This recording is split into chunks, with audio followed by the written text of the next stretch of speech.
Semana pasada hablamos sobre Abraham y vamos ahora sí que en el orden bíblico y hablamos sobre Abraham, pero Abraham no solo recibe una promesa, Abraham fue probado en su fe y vale la pena tomar en consideración qué y cómo.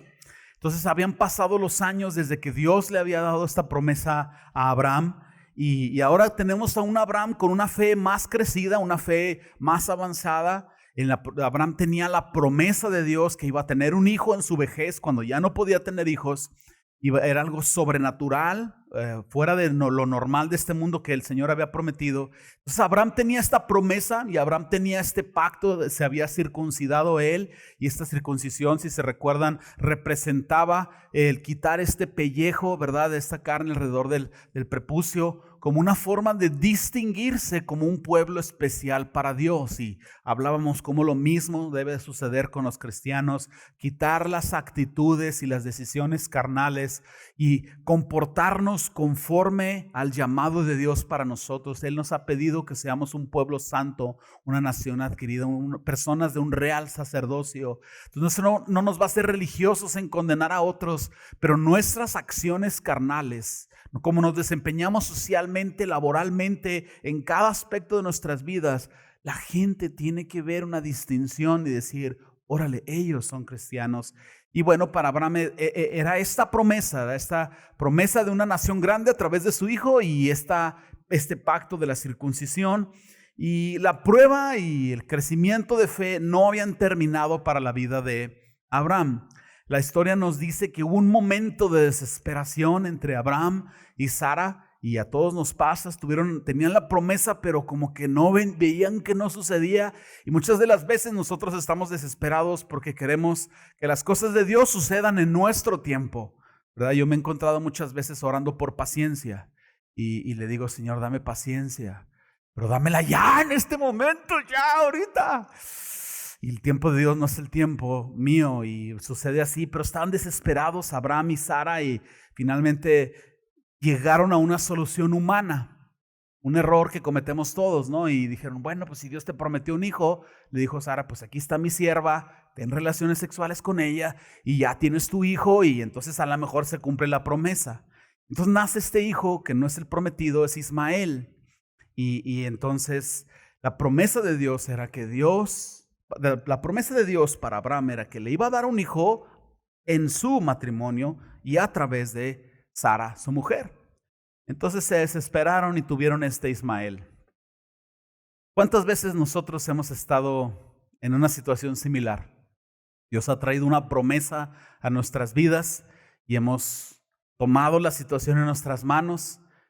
Hacemos actos espirituales tratando de ayudarle a Dios, tratando de acelerar el tiempo, y humanamente queremos forzar a Dios a que haga cosas, y luego no funciona bien y tenemos Ismaeles en nuestras vidas.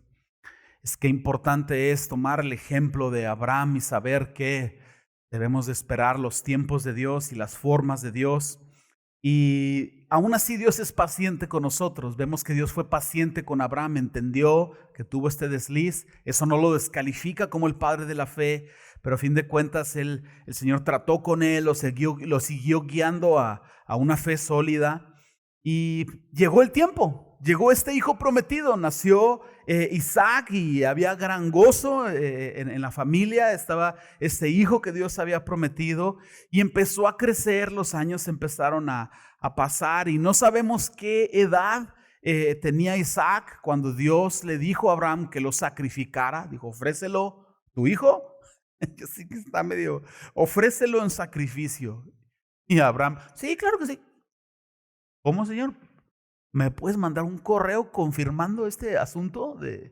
O sea, con copia de administración también. O sea, sí, o sea, mi hijo, ¿lo quieres que lo sacrifique? Los años habían pasado y no sabemos qué edad tenía Isaac, pero sí sabemos que tenía edad suficiente para razonar que iban camino a hacer un sacrificio, y llevaban leña, cuchillo y todo. Y Isaac ve alrededor y dice: no hay nada. O sea, papá, ¿dónde está el cordero para el sacrificio?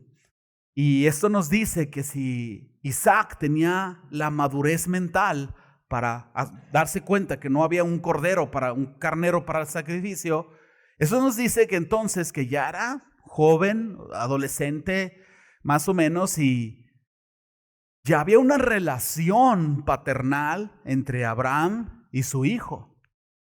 Y cuando tú tienes una relación, imagínate, no puedes tener un hijo y tienes uno y se vuelve el tesoro de tu vida. Mis hijos son mi tesoro y estoy seguro que tus hijos son tu tesoro. Y tú tienes una relación con él, luego te dice el Señor que lo entregues. Debido a la relación, la dificultad se incrementa. Porque ya es una persona pensante y hay experiencias que se compartieron. Y entonces este es el contexto, este es el escenario del cual nosotros vamos a estudiar hoy. El tesoro más grande en el corazón de Abraham, su único hijo, estaba a punto de ser utilizado por Dios para probar la fe de Abraham.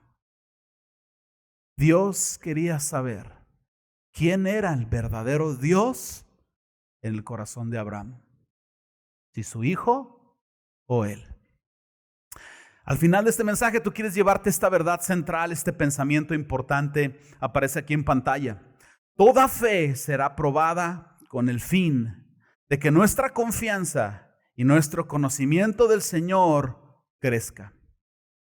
La prueba de fe vendrá en aquellas relaciones o cosas con las que Dios nos ha bendecido. Esto es así porque Dios quiere ser la máxima gloria en tu vida. Quiero darles un minuto para que mastiquen y digieran esta verdad central. Está fuerte. Toda fe será probada con el fin de que nuestra confianza y conocimiento del Señor crezca.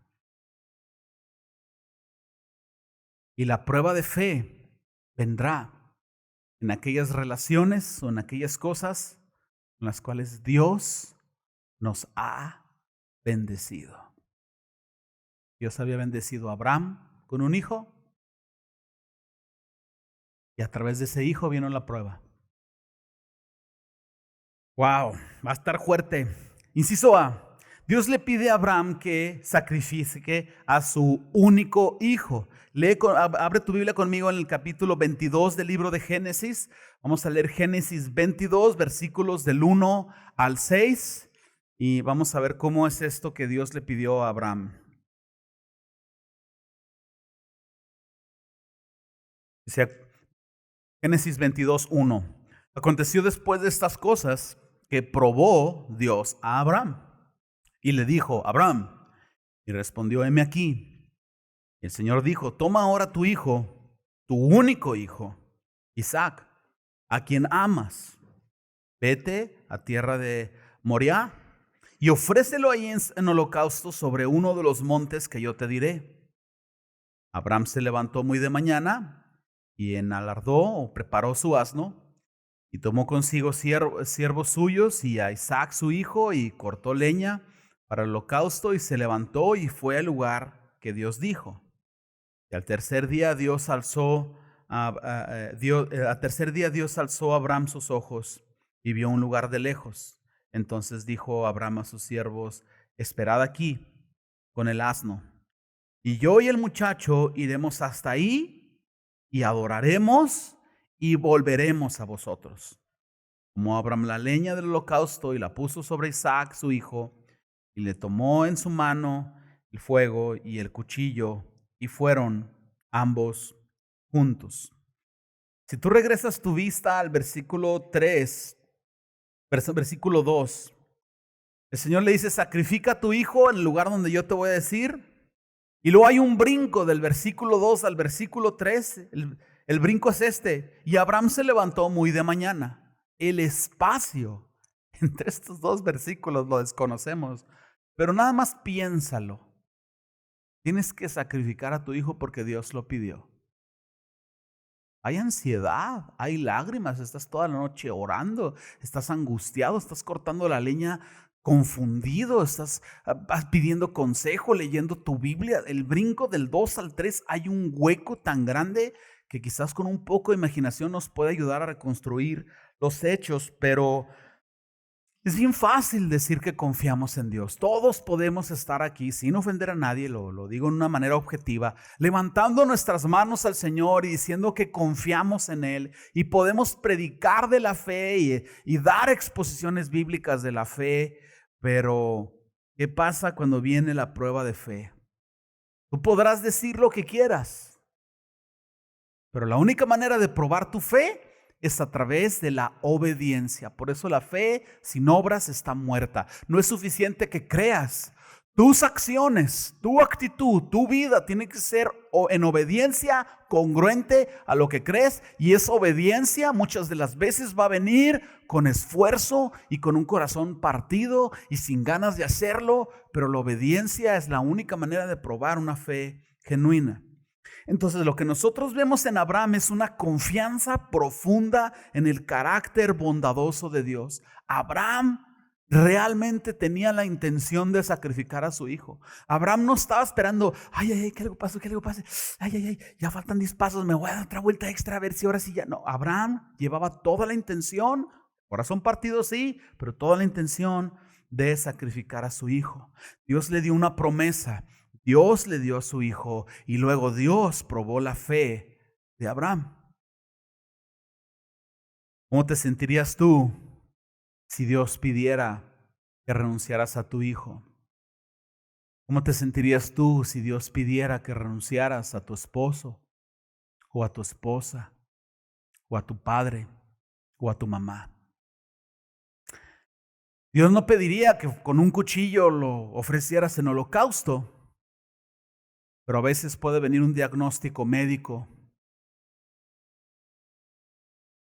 un accidente, algo inesperado. ¿Cómo va a ser tu respuesta de fe cuando Dios pida de ti? Y es que sí llega a suceder. Y Dios prueba tu fe a través de las cosas que Él te ha dado como regalo. ¿Seguirías adorando a Dios por su bondad? ¿Tu adoración sería la misma? ¿Será Dios digno de todo tu corazón, de todos modos? ¿Dejaría de ser bueno Dios al retirar de tu vida los regalos realmente inmerecidos que ha traído? Leí un relato de Max Lucado que estaban invitados a una fiesta con amigos y en esa fiesta había una alberca y llegaron todos con comida y estaban haciendo, pienso yo, algo parecido a una carne asada y Max Lucado es un pastor en la ciudad de San Antonio, Texas, y de pronto una niña, una de las hijas de Max Lucado, alrededor de 2 años, 3 años, se acercó a la orilla de la alberca por la curiosidad del agua y cayó al agua. Y de pronto nadie se dio cuenta y uno de los niños entró a la puerta corriendo y dijo, se cayó fulanita de tal al agua y está ahí, ya tiene rato ahí. Salieron todos los adultos corriendo al agua, la sacaron, la lograron salvar. El relato de Max Lucado dice que esa niña, los pies de esa niña no volvieron a tocar el piso en todo el resto de la reunión. Su papá la tuvo en los brazos y luego su mamá la tuvo en los brazos y luego el abuelo y nadie le quitó el ojo a esa niña. Y Max Lucado viene manejando de regreso y por el retrovisor viene viendo a su hija dormida en el portabebé y viene pensando, Señor, la salvaste, eres bueno. Y siente que Dios le dice, ¿y si no se hubiera salvado, yo seguiría siendo bueno? La respuesta es sí. Dios sigue siendo bueno. La respuesta es sí. Dios sigue siendo bueno. Entendamos entonces que sacrificar a Isaac era más que solo perder a un hijo. Sacrificar a Isaac era perder su propia identidad, porque si tú te acuerdas, él se llamaba Abraham y Dios le cambió el nombre a Abraham, que es padre de multitudes. Entonces aquí tenemos un padre de multitudes que al fin no podía tener hijo y al fin tiene un hijo y Dios le pide que lo sacrifique. Ya no hay posibilidad de multitudes. Entonces está Abraham ahí en un club social y se presenta. Miren, les quiero presentarles a un amigo, ¿cómo se llama? No, pues mi nombre es padre de multitudes, mucho gusto. Oh, es padre de multitudes. ¿Y cuántos hijos tiene? No, ninguno. ¿Cómo que ninguno? Sí, pero dice que es padre de multitudes. Sí, pero no tengo ningún hijo. Pero oiga, este ya está bien viejo. ¿Cómo le? Pues tuve un hijo, pero lo sacrifiqué. O sea, piensa que para Abraham era no solo perder a su hijo, su tesoro, sino perder su identidad. Él era padre de multitudes y ahora no iba a haber multitudes. Y entonces, cuando llegó la hora, Abraham va con una fe obediente, y es impresionante este relato porque Abraham hace una declaración. O sea, de nuevo, él sí llevaba la intención de sacrificar a Isaac. Esta declaración no anula la intención del corazón de Abraham, se los voy a comprobar en un momento bíblicamente. Pero Abraham en el verso 5 dice algo que a todos nos deja con la boca abierta. Les dice a los dos siervos: espérense aquí, vamos a ir mi hijo y yo a hacer el sacrificio. Dice: iremos hasta ahí, adoraremos y volveremos a vosotros. Aquí tenemos a un Abraham adorando a Dios, aún en medio de la dificultad, adorando a Dios, mientras al mismo tiempo está entregando su tesoro y su identidad. Y Dios es más grande que su tesoro y su identidad. Y aún Abraham en adoración con un corazón quebrantado.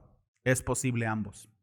Y entonces Abraham demostró una fe sólida, tenía la intención y estaba confiado en que Dios haría algo al respecto. Estaba confiado Abraham de que después de sacrificar a su hijo, de alguna manera el Señor lo traería de vuelta, que Dios cumpliría su promesa, porque él le había dicho que iba a ser padre de multitudes. Quizás Abraham confió en que vendría otro hijo, o que confió de que al sacrificarlo se levantaría de los muertos. Pero ante esto yo quiero poner una verdad importante en pantalla.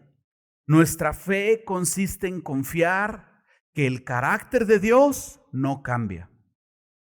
Si Él dijo que haría algo, lo cumplirá, porque Él no puede negarse a sí mismo. Iglesia, cuando venga la prueba de fe a tu vida, no importa qué es lo que veas, no importa, pero es una expresión de comparación. Sí importa, pero no importa qué es lo que veas, no importa qué es lo que sientas, no importa cuánto tiempo tarde, lo que importa es que confíes en que Dios es bueno y que Él no va a negar su propio carácter. Por eso la Escritura nos dice que todas las cosas van a ayudar para un bien mayor. Y al principio no lo entiendes, pero poco a poco se empieza a ver el fruto de esto. Inciso B. ¿Cómo encontramos y aplicamos el Evangelio en este pasaje? Obviamente, podemos ver el Evangelio reflejado en el casi sacrificio del único hijo de Abraham. Lo vemos reflejado en el sacrificio del único hijo de Dios. Podemos ver Juan 3:16 en este casi sacrificio. De tal manera amó Dios al mundo, que ha dado su Hijo unigénito, para que todo aquel que en él cree no se pierda, mas tenga vida eterna. Claro que esta forma de sacrificar a su único hijo, lo primero que viene a tu mente es Jesús, el unigénito del Padre. Ahí en tu Biblia, brinca ahora 22, verso 7. Lee conmigo del 7 al 14. Vamos a ver el desenlace. Dice: entonces habló Isaac a Abraham su padre y le dijo: Padre mío. Respondiendo, su papá le dijo: heme aquí, hijo mío. Y le dijo: he aquí el fuego y la leña, mas ¿dónde está el cordero para el holocausto? Y respondió Abraham a su hijo: Dios se proveerá de un cordero para el holocausto, hijo mío. E iban juntos. Y cuando llegaron al lugar que Dios les había dicho, edificó ahí a Abraham un altar. Tiempo fuera. Abraham todavía no sacrifica a Isaac. Y cada vez que tú ves un altar en la Biblia significa adoración. Abraham está haciendo un sacrificio de alabanza, alabando a Dios y glorificando a Dios, aun cuando sus emociones le están diciendo que no lo haga. Y Abraham edificó un altar y compuso leña y ató a Isaac su hijo. Lo ató. No, papá, espérate, ¿qué estás haciendo? Espérese, mijo, usted confía en mí. Ató a Isaac su hijo y lo puso en el altar sobre la leña. Y extendió a Abraham su mano lateralmente y tomó el cuchillo para degollar a su hijo. Y entonces el Señor, el ángel de Jehová, le dio voces desde el cielo y dijo: Abraham, Abraham. Le respondió: heme aquí. Dijo: no extiendas tu mano sobre el muchacho, ni le hagas nada, porque ya conozco que temes a Dios. Tiempo fuera. Fíjate estas palabras. Ya conozco que temes a Dios. Abraham sí tenía la intención de sacrificar a Isaac. Ya conozco que temes a Dios por cuanto no rehusaste a tu hijo, tu único. Entonces alzó Abraham los ojos y miró, y he aquí a sus espaldas un carnero trabado en un zarzal por sus cuernos. Y fue Abraham y tomó el carnero y lo ofreció en holocausto en el lugar de su hijo. Y llamó a Abraham el nombre de aquel lugar: Jehová proveerá. Por tanto se dice hoy: en el monte de Jehová será provisto. Despreocúpate si Dios va a proveer económicamente a tu vida. Dios proveyó a Jesús como el sacrificio para nosotros. Todo lo demás está cubierto. Pero encontramos el evangelio en esta prueba de fe de Abraham. Vemos a un carnero sustituyendo a Isaac en el sacrificio. Y ese es el evangelio en pantalla. En el centro del evangelio se encuentra la maravillosa provisión de Dios en la sustitución penal. Tú y yo somos pecadores y merecíamos pagar por nuestro pecado, y la paga del pecado es... Y entonces deberíamos de haber sido este Isaac sacrificado por el pecado, y Dios proveyó un cordero llamado Jesucristo para tomar nuestro lugar en el sacrificio y librarnos a nosotros. Isaac fue librado. Tú eres Isaac, tú fuiste librado. Entonces nuestra fe depende de esta convicción, de que Jesús fue el sustituto penal en el castigo, nuestro sustituto en la cruz. Una vez más, merecíamos morir, pero aquí es donde vemos la hermosura del evangelio. Jesús se ofreció voluntariamente por nosotros para que no pereciéramos. Entonces, la historia de Abraham y la historia de la prueba de fe de Abraham es una sombra, es una proyección de la obra expiatoria de Cristo por nosotros. Observa cómo Isaac preguntó: ¿y dónde está el cordero para el holocausto? Es decir, tiene que haber un holocausto. ¿Dónde está quien va a ser sacrificado? Y esa es la misma pregunta que todo el Antiguo Testamento se está haciendo. Somos pecadores, no podemos ser librados del pecado. Cada libro de la Biblia grita de una forma simbólica o diferente: ¿dónde está el cordero del sacrificio? Los profetas profetizaron sobre este cordero, pero no había cordero. Hasta que llegamos al Nuevo Testamento, vemos a Juan el Bautista que ve a Jesús y dice: he aquí, Dios proveyó un cordero para el sacrificio. Entonces la pregunta de Isaac es la pregunta de todo el Antiguo Testamento.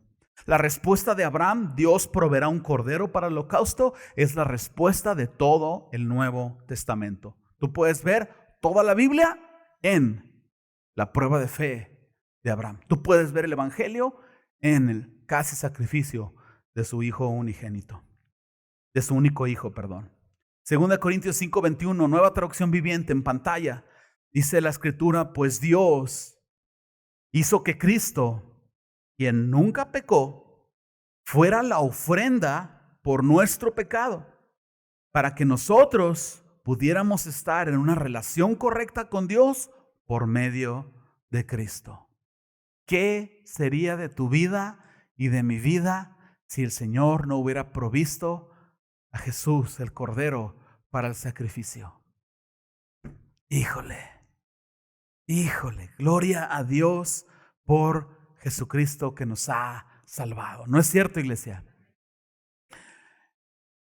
Y en la mañana que lo practiqué pensé: van a aplaudir, van a estar gozosos de su salvación, van a estar llorando que Jesús los salvó y todo, y siempre es como que expectativa, realidad, ¿verdad? Bueno, les voy a dar una segunda oportunidad. Último inciso, último tema. Dios pide que confiemos en su provisión. Fíjate bien, tomando como base que Dios trajo provisión en Jesús para que fuéramos librados del castigo. Si Dios nos dio esto, ¿cómo no nos dará todas las cosas? Tomando eso como base, Hebreos nos dice lo que estaba pensando y sintiendo Abraham cuando iba a sacrificar a su hijo.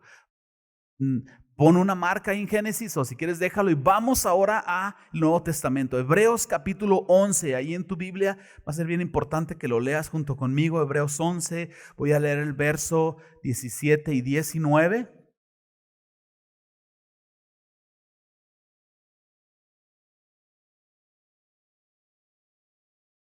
¿Ya tienes Hebreos 11, 17? Sí. Ok, aquí vamos. Dice, por la fe, Abraham, cuando fue probado, ofreció a Isaac, que había recibido la promesa, y el que había recibido la promesa, ofrecía a su unigénito, habiéndose dicho, en Isaac te será llamada descendencia. Verso 19. Pensando que Dios es poderoso, ahí está la fe de Abraham, Dios es poderoso para levantar aún de entre los muertos, de donde en sentido figurado también le volvió a recibir. Tiempo fuera. ¿Qué significa esta frase de que en sentido figurado le volvió a recibir? Y hago otra pregunta más. ¿Por qué Abraham ofreció a su hijo Isaac? Pues lo acabamos de leer. Dice, Abraham estaba pensando que Dios es poderoso para levantar de entre los muertos. Abraham tenía una confianza en saber quién era Dios, cuál era su carácter. Le pidió algo irracional, pero decía, bueno, es irracional, pero Dios en su carácter no cambia. Por eso la fe de Abraham es asombrosa. Si tú logras en medio de la prueba confiar en el carácter de Dios, hermano, hermana, iglesia, nada ni nadie te va a vencer. Puedes pasar el infierno mismo y al final de la prueba te vas a sacudir las cenizas y vas a estar de pie para glorificar a Dios por su obra hermosa en tu vida.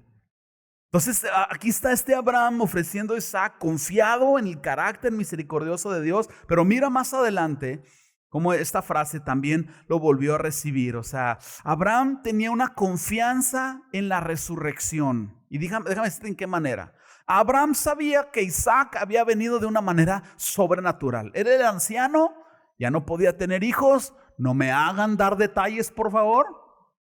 Ya no se podía, se había cerrado el changarro ya. Y entonces Isaac vino de una manera antinatural, sobrenatural. ¿Estás de acuerdo conmigo?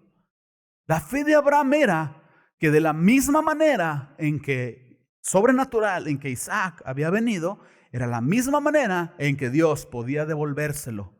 Por eso dijo, también le volvió a recibir. O sea, de alguna manera Isaac va a volver a mi vida porque Dios lo prometió.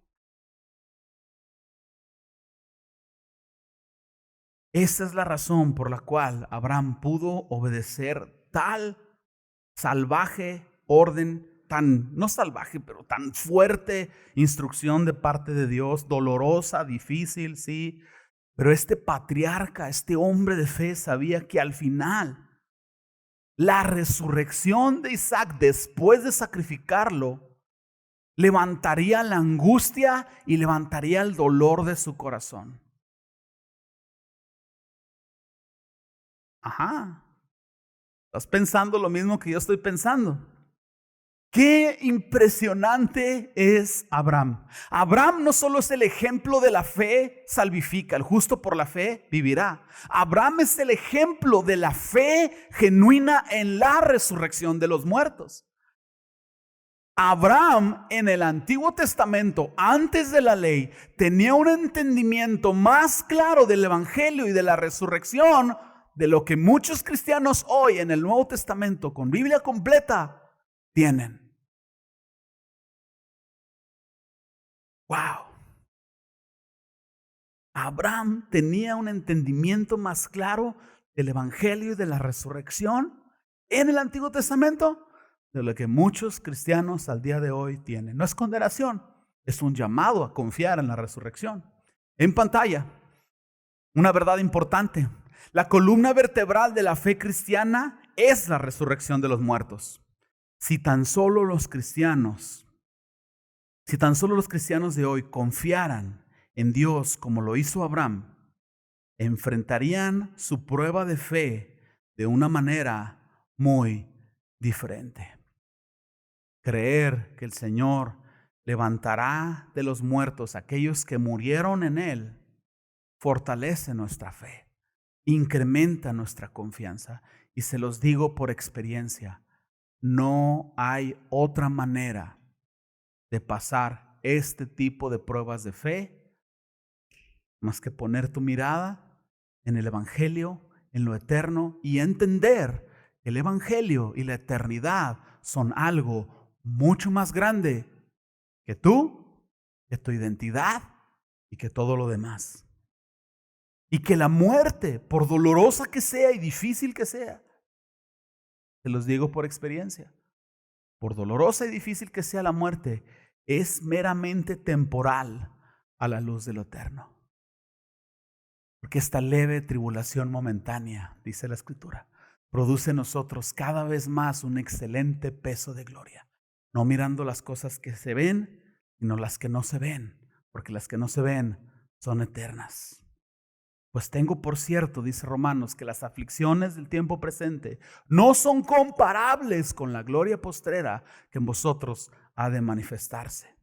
De Hebreos brinca a Tesalonicenses. Quiero llevarte a través de otro pasaje más. Primera de Tesalonicenses, capítulo 4. Uno de mis favoritos en esta última etapa de mi vida.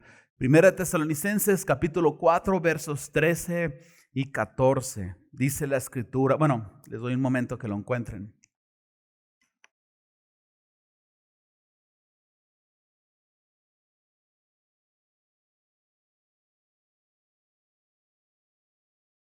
Dice la Escritura, tampoco queremos, hermanos, que ignoréis acerca de los que duermen, para que no os entristezcáis como los que no tienen esperanza. Tiempo fuera. Los que duermen se refiere a los que murieron teniendo su fe en Cristo. Mira cómo la Biblia llama a aquellos que murieron en Cristo. No los llama muertos, los llama dormidos, porque van a resucitar. Y si tú no lo sabes, hay ignorancia en tu vida. Entonces, ignorancia espiritual en cuanto a no confiar en el carácter de Dios. Dice que tampoco, hermanos, queremos que ignoréis acerca de los que duermen para que no os entristezcáis como los que no tienen esperanza. Porque si creemos que Jesús murió y resucitó, así también traerá Dios con Jesús a los que durmieron en Él. Las palabras claves no solo es resurrección en este pasaje, pero una de las palabras claves también es entristecerse y esperanza. Ojo con esto. Claro que es natural que ante la pérdida de alguien, y estamos nosotros ahorita en una sensible pérdida, claro que es natural la tristeza. Nadie dice que no debes de tener tristeza. Es natural. Pero a la luz de las promesas eternas que tenemos, no es natural que la tristeza prevalezca. No es natural que la tristeza te tome prisionero. Una cosa es tener tristeza y otras cosas es que la tristeza te tenga a ti. No es natural ni correcto que la tristeza prevalezca a través de los años, y no salgas, porque si eso sucede, significa que no tienes esperanza. ¿Cuál esperanza? En Cristo Jesús, que se resucitó y junto con Él resucitará a todos los que murieron en Él. Entonces las palabras claves son tristeza y esperanza. Si tú tienes esperanza, la tristeza empieza a desaparecer. Si la tristeza prevalece, la esperanza se está desvaneciendo. Y no hay condenación, porque lo único que tienes que hacer es ir a tu Biblia, levantar tu mirada a Jesús y la esperanza te fortalece. Cuando Dios te pida que pongas a tu Isaac, tu hijo, tu esposa, tu esposo, tu tío, tus padres, cuando Dios pida que pongas a tu Isaac en el altar y Dios te pida que renuncies a él, tendrás que hacerlo confiando en la bondad de Dios y estudiando nuevamente el Evangelio. No todos los Isaacs van a ser resucitados, rescatados como fue en el relato, pero todos los Isaacs que mueran en el Señor van a ser resucitados, porque Dios ha provisto un cordero que murió y resucitó Y nos ha dado una promesa: si la muerte no me pudo detener a mí, la muerte no va a poder detener a nadie. La promesa de la resurrección y la promesa de un mundo renovado tiene que fortalecer nuestras vidas. Esta supuesta muerte no es el veneno que nos va a derribar, porque somos más que vencedores por medio de aquel que nos amó. Y si la muerte no nos puede derribar, entonces ninguna tribulación terrenal va a poder hacerlo, porque no hay mayor tribulación en este mundo que la muerte. Y la venció Jesús y nos ha puesto victoria en nosotros. Familias que están pasando por este proceso, oramos por ustedes y sabemos que el Señor los va a guiar y los va a fortalecer. Llévate este pensamiento: toda fe será probada con el fin de que nuestra confianza y conocimiento del Señor crezca. La prueba de fe vendrá en aquellas relaciones o cosas con las que Dios nos ha bendecido. Esto es así porque Dios quiere ser la máxima gloria de tu vida. Señor Jesús, venimos ante ti en oración, humillándonos delante de tu grandeza y delante de tu señorío. No sabemos cómo ni cuándo, Señor, pero sí sabemos que nuestra fe será probada.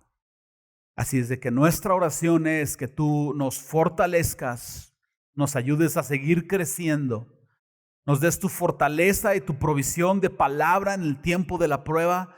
Y nosotros hoy, Señor, ante lo desconocido, vemos tu bondad, confiamos en tu bondad, descansamos en tu misericordia. Si tú has provisto a Jesús por amor a nosotros, sabemos que ninguna prueba que venga es castigo por nuestro pecado o odio hacia nosotros, sino que tú estás obrando en nosotros tu perfecta voluntad. Y no lo entendemos hoy, pero sí entendemos tu bondad.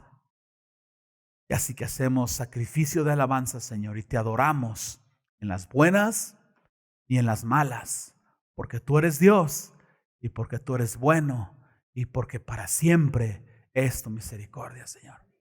En el nombre de Jesús. Amén. Dios los bendiga. Nos vemos próximo domingo.